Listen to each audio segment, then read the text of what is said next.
عثمان بزدار سے شہباز گل تک، منصور آفاق 20 ستمبر 2019۔ ایسے وقت میں عثمان بزدار کے حق میں کچھ لکھ رہا ہوں جب ہر طرف یہی غلغلہ ہے کہ 4 ہفتوں میں اگر عمران خان نے وزیر اعلیٰ تبدیل نہ کیا تو پنجاب میں پی ٹی آئی کی حکومت ہی ختم کر دی جائے گی۔ کاف اور نون کے درمیان ربط قائم ہو چکا ہے۔ عثمان بزدار کے والد فتح محمد بزدار انتہائی شریف آدمی تھے۔ اتنے سادہ لوگ تھے کہ ایک مرتبہ اپنے ایم پی اے کی کسی بات پر انہیں غصہ آ گیا تو الیکشن لڑنے کا اعلان کر دیا۔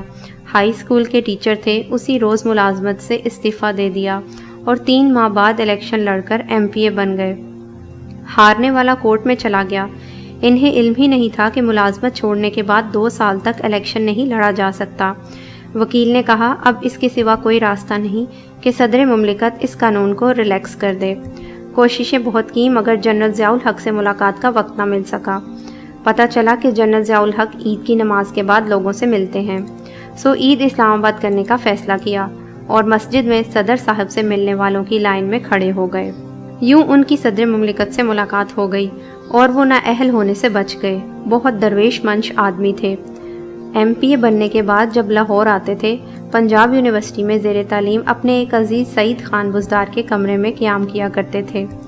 عثمان خان کے دادا دوست محمد بزدار کو انگریزوں نے میاں چنو میں 10 مربع زمین دی تھی جو ان کے باپ اور چچا میں تقسیم ہوئی۔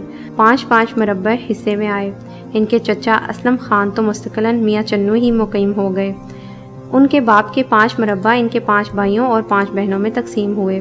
اب خود اندازہ لگا لیں عثمان بزدار کے حصے میں کتنی زمین آئی ہوگی۔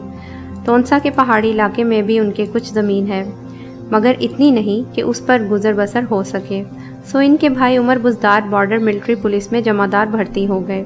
وہی عمر بزدار جنہیں رسالدار بنانے کے لیے وزیر اعلیٰ نے سفارش کی مگر ظالم لوگ عدالت میں چلے گئے۔ کیا ہوتا جو اگر وہ رسالدار بن جاتا، اور کیا ہونا تھا یہی 5-7 ہزار روپے تنخواہ میں اضافہ ہو جاتا۔ سچ تو یہی ہے کہ عثمان بزدار ایک سفید پوش آدمی ہیں۔ تنخواہ بڑھانے کی تمنا کی تھی مگر میڈیا نے پوری نہیں ہونے دی۔ شروع سے ہی ان افسران پر بھروسہ کیا جو اس کے عزیز رشتہ دار تھے، اور یہ ایک فطری عمل ہے۔ آدمی غیروں سے زیادہ اپنوں پر اعتبار کرتا ہے۔ اپنے ماموزاد بھائی اعجاز جعفر کو ایڈیشنل چیف سیکرٹری لگایا۔ اپنے پھپھو کے شوہر تیمور بزدار جو کسی زمانے میں ASI بھرتی ہوئے تھے اور ترقی کرتے کرتے 18ویں گریڈ میں پہنچ گئے تھے، سے پولیس کے معاملات میں مشورے لیے۔ ڈیرہ غازی خان کے معاملات اپنے بہنوئی طاہر نطقانی ایڈوکیٹ کے حوالے کیے۔ یقین کیجئے عثمان بزدار کے عزیزوں نے کوئی بڑی کرپشن نہیں کی۔ وہ لیٹر جو وزیر اعلیٰ نے جعلی قرار دیا، ان کی کرپشن کا اسی سے اندازہ کیجئے۔ اس پر لکھا ہوا تھا کہ یہ بندہ میرا قریبی عزیز ہے۔ وہ اس خط کو ٹریفک پولیس والوں سے بچنے کے لیے استعمال کرتا تھا۔ اس نے اس لیٹر کی لیمینیشن بھی کروا رکھی تھی کہ کہیں کثرت استعمال سے خراب نہ ہو جائے۔ اب یہ کرپشن تھوڑی ہے۔ طور خان پر وزیر اعلیٰ کا فرنٹ مین ہونے کا الزام لگایا گیا۔ اس بیچارے کا بس اتنا قصور ہے کہ عثمان بزدار کا پرانا دوست ہے۔ اب دوست کا بھی تو کچھ حق ہوتا ہے نا۔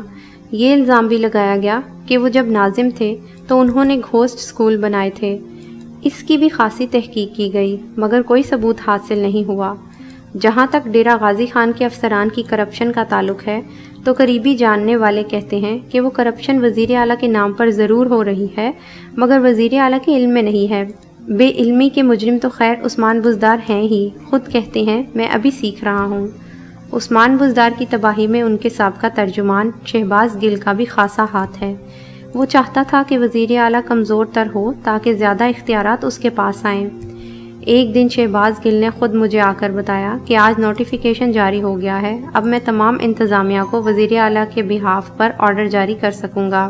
ان دنوں شہباز گل کی خواہش ہے کہ ندیم افضل چند کی جگہ وہ وزیر اعظم کا ترجمان بن جائے۔ عمران خان کے پاس ایجنسیوں سے تمام رپورٹس پہنچ چکی ہیں۔ شہباز گل پر سب سے زیادہ حیرت مجھے اس روز ہوئی تھی جب میں نے اسے مشورہ دیا تھا کہ پنجاب میں ایک نئی وزارت قائم ہونی چاہیے جو آمدن اور اثاثوں کا حساب رکھے، ریکارڈ تیار کرے کہ کس کے پاس کتنا سرمایہ ہے اور کہاں سے آیا ہے۔